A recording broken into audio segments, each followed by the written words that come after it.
Всем привет! Начинаем грандиозный проект. Будет здесь установлена каминная топка. Сейчас подготавливаю под нее пьедестал. Положил первый ряд на цемент.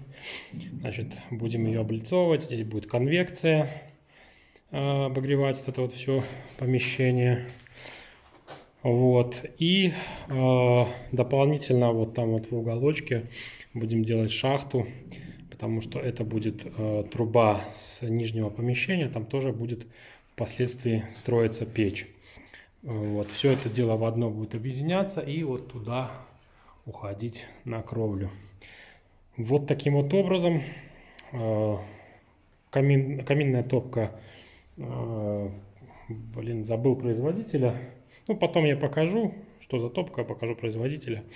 Вот, ну, пока так вот. Первый ряд, начинаем, начальный этап.